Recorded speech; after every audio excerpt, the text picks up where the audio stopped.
Hello friends, welcome to our YouTube channel industrial Guru. और आज हम बहुत ही इंपॉर्टेंट और बेसिक कॉन्सेप्ट के बारे में बात करने वाले हैं, जिसका नाम है टर्न ऑफ रेफ्रिजरेशन। जनरली अगर आप HVAC system, cold storage system या किसी भी कूलिंग सिस्टम में काम करते हैं तो एक टर्म्स आपने हमेशा सुनी होगी, that is TR. TR of refrigeration means turn of refrigeration system.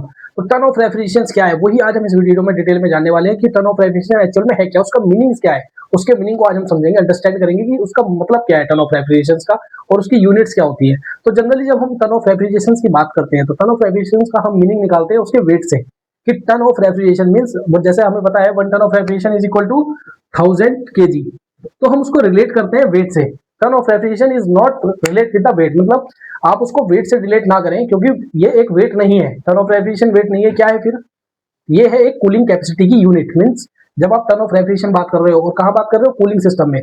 Cooling system में कूलिंग इफेक्ट प्रोड्यूस करने के लिए जो हमें एक यूनिट चाहिए, किसमें? तो हम उसको डिफाइन किसमें करते हैं? Turn of refrigeration. तो ये वेट से रिलेट नहीं करता, किससे रिलेट करता है? इसकी कूलिंग कैपेसिटी से, कूलिंग कैपेसिटी से। तो टर्न ऑफ रेफ्रिजरेशन को हम रिलेट करते हैं कूलिंग कैपेसिटी से, ना कि वेट से। जनरली अगर आपने देखा होगा, जब भी हम इंडस्ट्रीज में कूलिंग सिस्टम, सपोज कोई कोल्ड स्टोरेज सेटअप करना है, तो वहां पे क्योंकि कोल्ड स्टोरेज सेटअप करना है तो वहां पे हमें क्या करना है, हमें जो टेम्परेचर मेंटेन करना है वो लोअर देन एटमॉस्फेयर करना है। मतलब उस रूम का टेम्परेचर हमें लोअर देन एटमॉस्फेयर करना है। तो वहां से हमें हीटिंग, जो भी हीट है उसको रिमूव करना होगा एटमॉस्फेयर में या सराउंडिंग्स में, और सिस्टम का टेम्परेचर करना होगा लो। तो उस केस में हमें क्या चाहिए? कूलिंग चाहिए। तो कूलिंग जब हम डिफाइन करेंगे कितना कूलिंग, तब हम डिफाइन करेंगे कितने टीआर का सिस्टम हमें इंस्टॉल करना है अपने इस टेम्परेचर को मेंटेन करने के लिए। तो वहां पे डिफाइन होगा कि आपका लोड कितना है, वहां पर कितने टन ऑफ रेफ्रिजरेशन का सिस्टम हमें सेटअप करना है। ऐसे ही जब मार्केट से हम एसी परचेज करते हैं तो हम वहां डिफाइन करते हैं कि हमें कितने टन का एसी प्रोक्योर करना है। मींस 1 टन का एसी लेना है, 1.5 टन का एसी लेना है, या 3 टन, 5 टन, कितने टन का एसी हमें मार्केट से प्रोक्योर करना है। तो वो डिपेंड करता है अपने रूम के साइज का और आपके एटमॉस्फेरिक का टेम्परेचर क्या है। तो उसके बेसिस पे हम टर्न ऑफ रेफ्रिजरेशन या कितने टन का एसी प्रोक्योर करें। तो मार्केट से जब हम एसी परचेज करते हैं तो टन 2 टीआर का, सपोज हमने 2 टन का एसी प्रोक्योर किया, तो हमारा थिंकिंग ये होता है कि हमने 2 टन का एसी परचेज, मतलब 2000 किलो का। तो ऐसा क्या पॉसिबल है? हमने जो एसी परचेज किया था वो 2000 किलो का है? जनरली आपने देखा होगा, दो ही आदमी 1.5 और 2 टन के एसी को इंस्टॉल करने के लिए दो आदमी आराम से उठा के उसको अंदर सिस्टम में ले आते हैं। तो क्या वो 2000 केली को दो आदमी उठाना पॉसिबल है? तो नहीं। तो आप उसको वेट से रिलेट नहीं करते हैं, उसको रिलेट करते हैं कूलिंग कैपेसिटी से। तो अब अगर हम बात करें उसकी डेफिनेशंस की, टर्न ऑफ रेफ्रिजरेशन की डेफिनेशंस क्या है, उसकी यूनिट्स क्या है, तो उसको अगर हम देखें तो देखिए, टर्न ऑफ रेफ्रिजरेशन की हमारे पास जो डेफिनेशन है वो है 1 ton of refrigeration is defined is 1 ton of refrigeration is the amount of heat required to freeze या melt, to freeze 1 ton of to freeze 1 ton of water at 0 degree Celsius to ice at 0 degree Celsius in 24 hours. तो ये जो definition है, ये definition है हमारे पास turn of refrigeration की। अब इसका मीनिंग क्या है, इसको प्रैक्टिकली समझते हैं। 1 ton of refrigeration is the amount of heat required या रिमूवल। अगर हम बात कर रहे हैं आइस की, तो आइस तो होगा मेल्ट, क्योंकि हमारा जो एटमॉस्फेरिक का टेम्परेचर है वो है 50 degree celsius. Let's suppose our atmospheric temperature is 50 degree celsius and the temperature of ice is, we know, it is 0 degree celsius. ये 0 डिग्री सेल्सियस है। तो हमें हमेशा पता है कि heat is always transfer from high temperature to low temperature. तो यहां से जो हीट ट्रांसफर होगा वो होगा आपका एटमॉस्फेयर से या सराउंडिंग से सिस्टम की ओर। तो यहाँ पर एटमॉस्फेयर से आइस की तरफ हीट ट्रांसफर होगा, और हीट ट्रांसफर होने से क्या होगा, हमारा आइस मेल्ट होगा। जब आइस मेल्ट होगा तो ये क्या होगा, मेल्ट होगा। तो यहाँ से हीट एब्जॉर्ब करके यहाँ पर हमारा जो आइस है वो क्या होगा, मेल्ट होगा। ये आइस है जिसका वेट हमने कंसिडर किया है 1000 kg। तो जब ये हीट एब्जॉर्ब करेगा एटमॉस्फेयर से या से सराउंडिंग से, तो ये टेम्परेचर क्या करेगा, अपना ड्रॉप करेगा और यहाँ पर ये मेल्ट होगा। जब मेल्ट होगा तो यहाँ से कूलिंग इफेक्ट मिलेगा हमें। जब ये भी आइस का पीस क्या होगा, मेल्ट होगा, तो वहां से हमें कूलिंग इफेक्ट मिलेगा।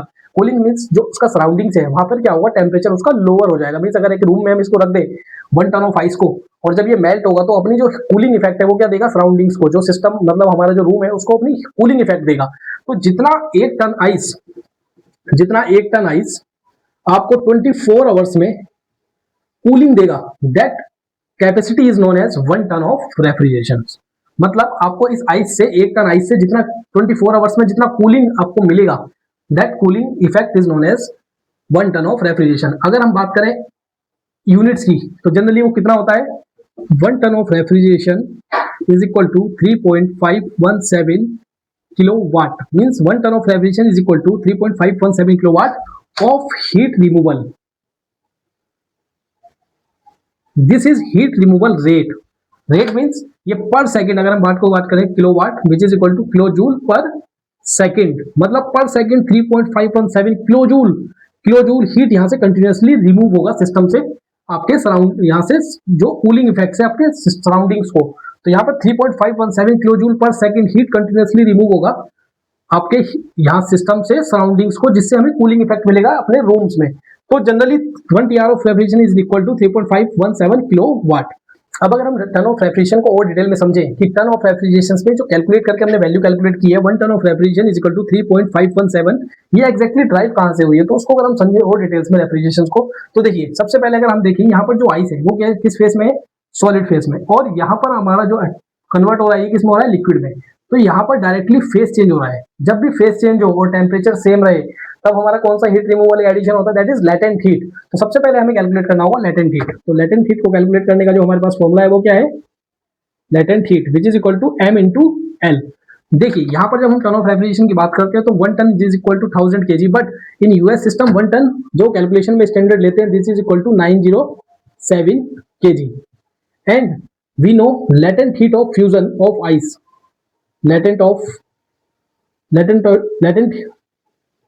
latent heat of fusion of ice is equal to 335 kilojoule per kg। So value अगर हम प्लेस करें तो 907 एंड इंटू मल्टीप्लाई बाई 335, तो कैलकुलेट करके जब आप इसको मल्टीप्लाई करेंगे तो आएगा 303,845 kilo joule per KG. But ये हमारा आया टोटल हीट, टोटल इतना हीट यहाँ इस आइस से रिमूव होगा। तो ये तो टोटल हीट हमारा आया, हमारा टोटल हीट रिमूवल आया। बट अगर हम बात करें पर आवर, तो हीट पर आवर कितना आएगा, heat per hour is 303,845 divide by 24। जब आप इसको कैलकुलेट करेंगे तो आपका आंसर आएगा 12,660 किलो जूल पर केजी। तो पर आवर आपने हीट तो निकाल दिया, but we know 1 kilowatt is equal to 3600 kilo joule per kg. Means जब भी हम किलोवाट को किलो जूल में कन्वर्ट करते हैं तो हमारे पास मल्टीप्लाई फैक्टर क्या होता है, 3600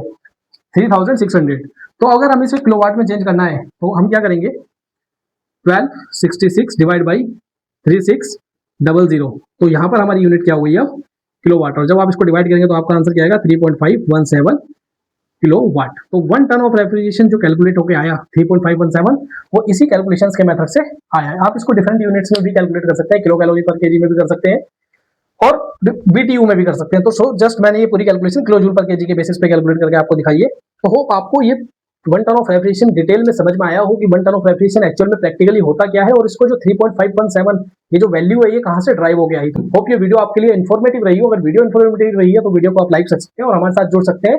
सब्सक्राइब का बटन दबा के आप हमारे साथ जुड़ सकते हैं। Thank you.